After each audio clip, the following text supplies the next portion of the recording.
Olá, eu sou Ricardo Ampudia, da Exame Solutions, e hoje eu estou aqui para falar sobre como as empresas têm investido em políticas de inclusão para aumentar a diversidade no mercado. E para conversar comigo, está aqui a Daniela Sagaz, que é Head de Diversidade, Equidade e Inclusão da Mondelez, e a Maíse Costa, que é engenheira de produção e participante do programa Mondelíderes.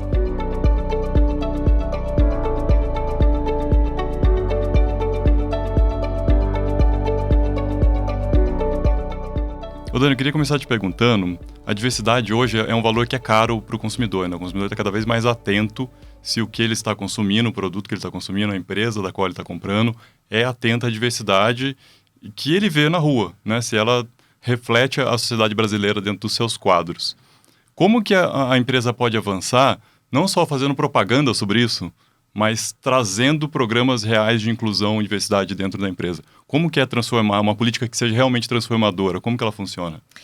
Acho que quando a gente está falando de políticas que realmente são transformadoras, para mim existe uma palavra que ela é, de fato, a palavra-chave, né? Para que a diversidade, equidade e inclusão ela seja propriamente existente na sua cultura. E para mim tem a ver com intencionalidade. Então hoje, por exemplo, dentro dos nossos processos da Mondelez, todas as ações que nós trabalhamos, elas têm literalmente essa conexão com a intencionalidade. E o que isso significa na prática? É a gente trazer, por exemplo, processos de recrutamento e seleção, aqueles processos de avaliação de competências, avaliação de potenciais, e você trazer realmente perguntas e reflexões poderosas para que, de fato, a sua liderança, né, as pessoas da sua organização, elas sejam intencionais frente a esses processos, a essas ações. A gente sabe que as empresas têm jornadas para chegar aí, né? Um começo, meio fim, metas, políticas para construir mesmo esse cenário lá dentro. Como que é a jornada da Mondelez? Como que começou essa história com diversidade? Como que você chegou lá e começou a trabalhar com essas políticas?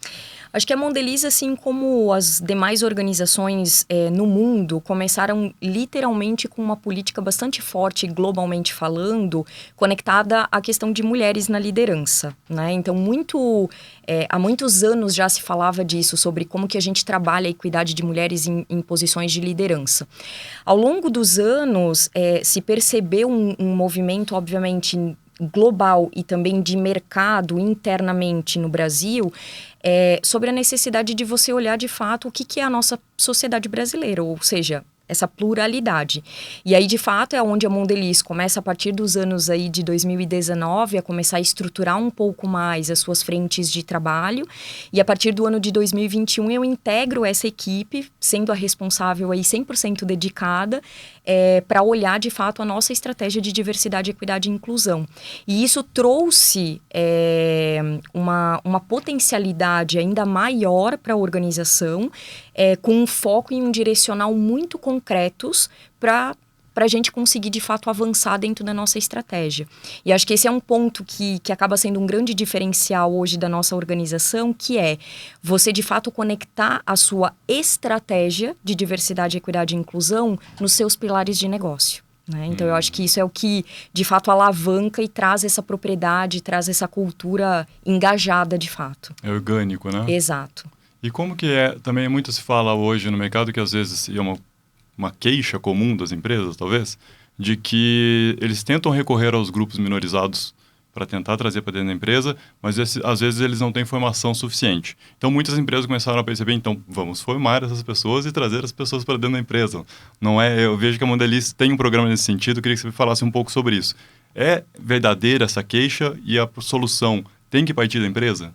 Eu acho que a grande justificativa da maioria das organizações sempre foi e ainda continua sendo, de algumas organizações, de fato, de trazer um pouco dessa justificativa, de que no mercado você não encontra. Mas a gente não pode esquecer, de fato, que esse não encontra, ele está muito associado ao que é o histórico dos grupos, né, que foram minorizados durante muito tempo na nossa sociedade. Então, desde pessoas com deficiência que sofrem, né, ainda a questão de capacitismo, desde você falar sobre questões de racismo, homofobia, né, você falar de todas essas frentes.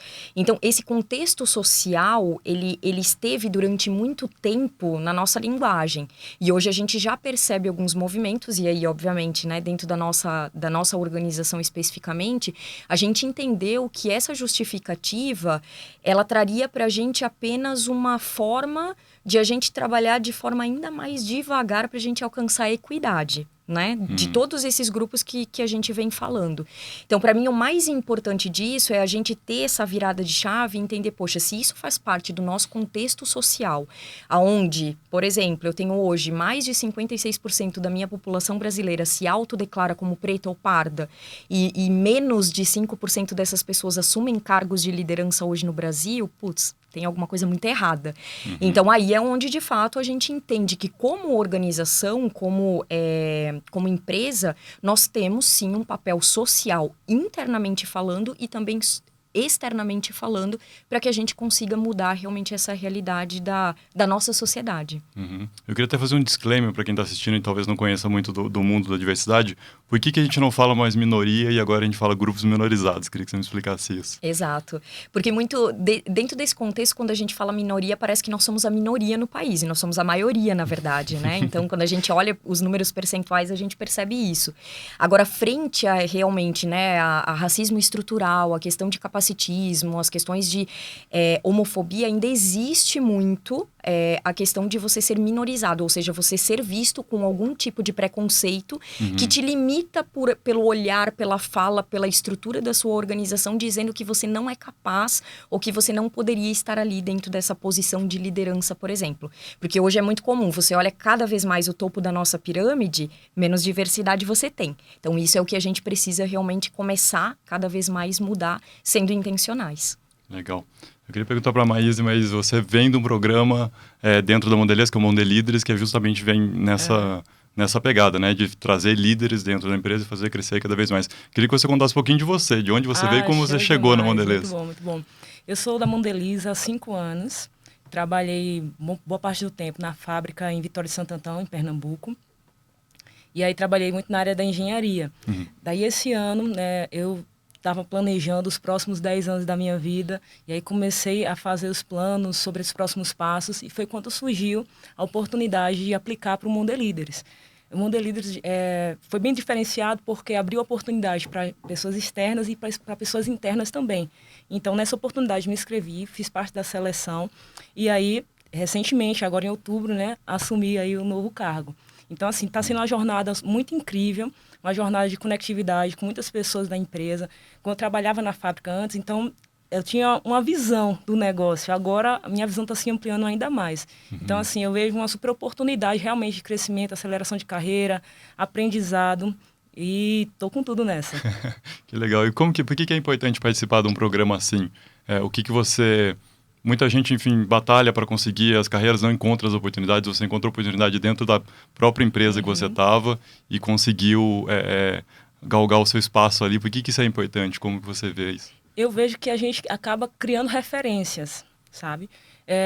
Muitas vezes, as pessoas não pensam que não podem chegar em determinado local porque nunca viram alguém próximo a elas como referência. Né? Então, eu vejo que a importância desse programa é que vai empoderando a gente, vai tornando a gente referência e, além do mais, vai levando a gente até mesmo onde a gente nem imaginava que poderia chegar, vai criando novas possibilidades, né? Novas janelas de oportunidade.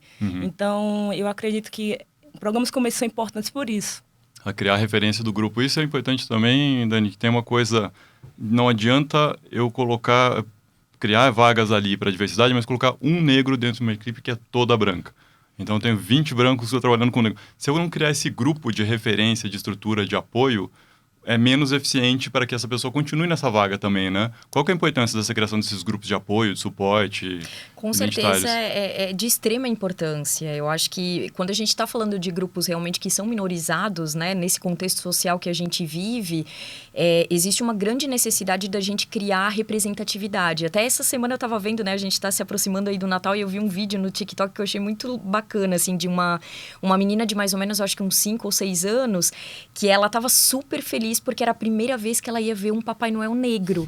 E ela falava, nossa, mamãe, olha só, o papai... E, inclusive, ela até utiliza, né, terminologias ali de dizendo, olha, o Papai Noel é normal, sabe? Que é o branco, né? Porque, de fato, a gente institui dentro da nossa sociedade que o Papai Noel, e dentre outras pessoas que estão nessas posições de liderança ou nessas posições de destaque, são pessoas realmente brancas ainda, né? Então, quando a gente cria, de fato, esses espaços, quando a gente cria esses grupos, você consegue transmitir através disso essa representatividade e mostrar que ali você tem realmente um grupo que te entende, que fala a sua língua. E lá você conta com um grupo, tem parceiros próximos seus? Desde o início do processo mesmo de seleção, a gente teve muito suporte. A gente teve suporte psicológico. Então, todo mundo que estava participando do processo teve esse tipo de suporte. A gente teve conversas em grupo também. Então, desde o início do processo seletivo, eu acho que foi muito respeitoso. Teve uma atenção muito focada para gerar identificação. De tal forma que, quando a gente teve o resultado, a gente estava se vendo ali no resultado, sabe? Se vendo um no outro. Então, quando meu colega estava celebrando, eu também estava celebrando a minha vitória e a dele também. Então, eu acho que esse grupo gera essa identificação, essa força de vontade de ganhar juntos. Então, atualmente a gente já faz algumas atividades juntos, né? A gente tem aulas de inglês, a gente também tem acompanhamento psicológico também, em terapia em grupo. Então, eu acredito que tudo isso é para gerar identificação, gerar aquele apoio, suporte conjunto para a gente seguir em frente, não somente uma pessoa cruzar a linha de chegada, mas toda uma equipe, né? E entender também, acho que essas pessoas entendem a caminhada para chegar até ali, que a caminhada das pessoas dos grupos minorizados, desculpa, ela não é a mesma. Não, a meritocracia está caindo em desuso, a palavra meritocracia, porque o caminho não é o mesmo, né? Os obstáculos não são os mesmos. Então, não adianta a gente dar os mesmos acessos para essas pessoas. Precisam ter caminhos paralelos, alternativos e um melhor suporte, né? Interessante isso, muito legal. E Dani, me conta como se metrifica diversidade dentro de uma empresa. Isso é um debate que eu sei que é bem grande, assim, que tem gente que diz que tem que ter a mesma proporção da população brasileira diversa, tem que estar dentro de uma empresa que seja brasileira. E tem gente que diz que o mercado ainda não consegue fazer isso, simplesmente porque não tem gente no mercado o suficiente com escolaridade ou, enfim, capacidades para conseguir, né, equivaler. Para a Mondelez, o que é virar uma empresa diversa? Para nós, na verdade, o grande objetivo, né, e o propósito da nossa estratégia de diversidade, equidade e inclusão é ser o reflexo da sociedade brasileira. Isso para a gente, assim, independentemente, tanto que nós já temos, né, uma visão traçada até 2030, e a gente coloca, assim, números bastante ambiciosos quanto aos nossos objetivos, porque, de fato, se eu começar a colocar, né, objetivos que não sejam agressivos de alguma maneira, a gente vai entrar na zona de conforto de uma forma muito rápida, como a gente já vivenciava isso há 5, 10 anos atrás. A gente passou recentemente por um mês super importante, né, o mês da consciência negra, que muito se fala, eu acho que principalmente em novembro, e que me chocou muito, né? Que a velocidade hoje que nós estamos indo enquanto nação brasileira, a gente ainda vai demorar 167 anos para chegar na equidade racial. Então, esses números é o que, de fato, nos preocupam e nos assustam também. De dizer, poxa, será que a gente realmente não precisa colocar esse pé no acelerador frente a essas questões e realmente trazer... Eu sei que existem desafios, obviamente, mas esses desafios eu entendo que nós, como organização, precisamos tomar como nossa responsabilidade e não como um problema da sociedade, de que, eu não acho, ou, eu não consigo, ou, eu não trago. Até porque hoje... Você, por exemplo, né, dentro do nosso programa do Mondelíderes, um programa tradicional de liderança hoje externo, primeiro requisito é o inglês. Você afunila mais do que, né, muito mais da metade da população do Brasil que não sabe falar inglês. Agora, se eu trago essa flexibilidade, né, e eu digo, então, ao invés de eu trazer essas pessoas com inglês, eu trago um programa de inglês que vai capacitar essas pessoas... É totalmente diferente. E, inclusive, a gente teve agora, né, uma questão de fazer o nivelamento dos nossos Mondelíderes. A grande maioria deles já está em nível intermediário acima. Então, o quanto que isso realmente é a realidade ou será que é o viés que ainda nos acompanha? Era uma questão de dar oportunidade apenas. Exatamente. Para responder ao processo. E como que vocês metrificaram isso para até 2030? Quais são os passos? E ano a ano vocês estão fazendo avaliação? Tem alguns pontos principais ali? A gente, na verdade, fez uma visão bastante estruturada até 2030, considerando aspectos internos e externos. E quando eu falo aspectos internos, é você olhar o teu headcount, é você olhar o teu turnover, é você olhar movimentações, é você olhar, de fato, o histórico e entender qual é esse cenário da sua organização. Mas, ao mesmo tempo, você também fazer essa conexão direta, né, com os movimentos externos, com os compromissos externos que nós temos. E, através disso, a gente chega em alguns números. Eu acho que a principal mensagem, através desse estudo específico que a gente faz, é que nós temos muitos talentos dentro da nossa organização. O que a gente precisa é trazer os caixotes, né? A famosa imagem lá dos caixotes para trazer a equidade.